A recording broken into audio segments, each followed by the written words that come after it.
Assalomu alaykum aziz Gamer kanalining obunachilari va tasodifiy kuzatuvchilari. Bugun sizlar bilan James yig'ishni o'rganamiz. O'tgan videomiz kommentida juda ko'pchilik James yig'ishni o'rgating deb yozgan ekan, o'shaning uchun bugun video rolik qilamiz. Undan oldin kanalimizda yangi bo'lsangiz obuna bo'lib, like bosib qo'yishni unutmang, chunki bizni 95% insonlar obuna bo'lmasdan kuzatmoqda. Va yana bir kichik e'lon, Telegram kanalimizda 40 ta yutuqli konkurs bo'lib o'tmoqda. O'sha konkursda qatnashish uchun YouTube profilimiz shapkasidagi havola orqali Telegramimizga o'tib, obuna bo'lib qatnashishingiz mumkin. Unday bo'lsa, biz video rolikni boshladik. Xo'sh, Games yig'ish qanaqa bo'ladi va qanday turda amalga oshiriladi? Osonmi, qiyinmi? deb ko'pchilik so'rashdi. Telegramdan ham yozdi, kommentga ham yozgan. Umuman olganda, James yig'ishning oson va qiyin tomonlari bor. Birinchisi, FC Mobile tomonidan beriladigan Jameslarni hisobga oladigan bo'lsak, bular har hafta ko'pchilik biladi, liga orqali har payshanba kuni beriladi. Ligada turgan o'rningizga qarab, undan tashqari mana bu yerda diviziondagi o'yinlaringizga qarab, nechta o'yin o'ynagan bo'lsangiz, mana bu yerda yozilgan bo'ladi. Biz Attack bo'yicha haftalik 2-o'rinda turibman va menga 1525 James beriladi va undan tashqari bu yerda olgan sovg'alarimizdan tashqari oylik sovg'alar ham bor. Oylik sovg'alar divizioningizga qarab, misol uchun siz FC Mobile, FC Champion 20 ta yulduzchani qo'lga kiritadigan bo'lsangiz, 10 mingta va yana 10 mingta va bu yerda 10 mingta, umumiy 30 mingta bo'ldi. Bu har bir divizionga beriladi, ya'ni H2H va menejer modga ham beriladi. Bu yog'ida esa kamroq, har bir divizionga ko'tarilishingizda bu yerda 2000 beriladi va bu yerda 2000 va bu yoqda hammasida 2000, umumiy 2000 yig'adigan bo'lsangiz, bu yog'ida 1000, amatyor 1000, semi pro 1000, bu yog'i 2000 dan.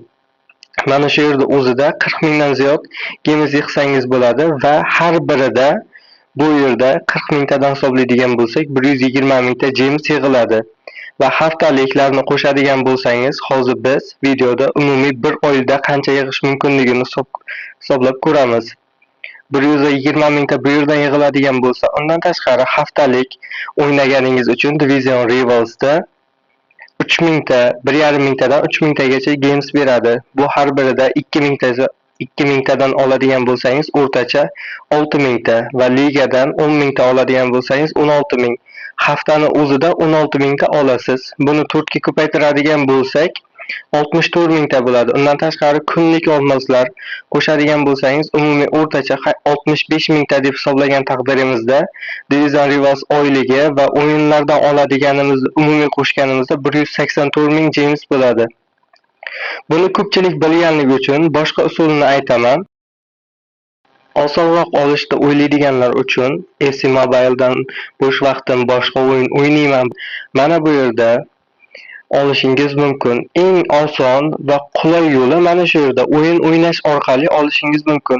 Misol uchun, mana bu o'yinni oladigan bo'lsak, Township o'yini umumiy bizga 135 ming, deyarli 135 ming James beradi. Shartlari qayerda, qanday qilib olamiz desangiz, juda oson. Biroq o'yinni yuklaysiz, shunchaki har bir level oshganingizda, mana 5 level olganingizda 207 ta, 11 level oshganingizda 562 ta va xullas shu tarzda davom etadi. 70-levelga kelganingizda 81837 ta Games beradi va umumiy bu 134.680 taga yetadi. Bu qiyinroq deydiganlar uchun buni taxminan agar ko'p o'ynasangiz 2 haftada, agar kamroq kirib turaman desangiz 3-4 haftada olishingiz mumkin.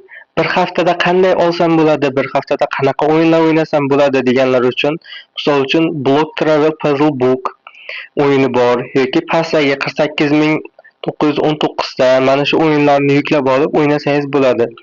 Agar men har kuni Games kerak deydiganlar uchun maksimal 6000 Gamesgacha bo'lgan o'yinlarni bir kunda o'ynab tugatsangiz bo'ladi. Bular nisbatan osonroq. Mana bu yerda 5000 taga, 2000 taga, 5000 yana 10 ming, 5 ming, 6 minglik o'yinlar bor. Bularni bir kunda bemalol tugatishingiz mumkin. Bu o'zingizni ajratadigan vaqtingizga va o'zingizni o'yin darajangizga bog'liq. Mana bu yerda nisbatan oson o'yinlar, bu yerda 35 mingtalik va har xil o'yinlar bor. 2 mingtadan boshlanadi o'yinlar va 384 minggacha o'yinlarni ko'rganman. Undan ham yuqorilari bo'lishi mumkin. 384 ming, 100 mingdan ziyod games beradigan o'yinlar nisbatan qiyinroq hisoblanadi. Ularni olish uchun deyarli 1 oy vaqt ketib qoladi. Undan ko'ra bir haftada mana shu 30 mingta, 40 mingtalik gameslarni olib yig'gan yaxshiroq. Agar bir haftada o'rtacha minimal hisobda 40 mingta games oladigan bo'lsangiz, bu 4 haftada umumiy 160 ming bo'ladi. Yuqoridagi 180 mingga 160 mingni qo'shadigan bo'lsak, 340 ming games yig'a olasiz bir oy ichida. Ko'pchilik aytadi, bu o'yinlarni o'ynab ko'rganman, games bermaydi. Bundan agar FIFA o'ynaydiganlarni deyarli 10% ham foydalanmagan va ko'pchilik bilmaydi. To'g'ri, biladiganlar bor. Biladiganlar men buni bilardim deb negativ yozish shart emas. Chunki videomiz sarlavhasi games yig'ish haqida. Games yig'ishni biladiganlar bu videoni ko'rishi shart emas. Xullas, mana shunday o'yinlar orqali gamesni yanada ko'proq yig'ishimiz mumkin. Men sizlarga o'rtacha games yig'ishni aytdim. Undan ozroq, kamroq yoki undan ko'proq yig'sangiz ham bo'ladi. Agar donatorlar bo'ladigan bo'lsa, kunlik paklardan olib games yig'ish mumkin. Agar ushbu videomiz 1000 dollar like yig'adigan bo'lsa, hech qanday o'yinlarni o'ynamasdan turib haftasiga 100 ming games olish haqida video rolik qilib chiqaman.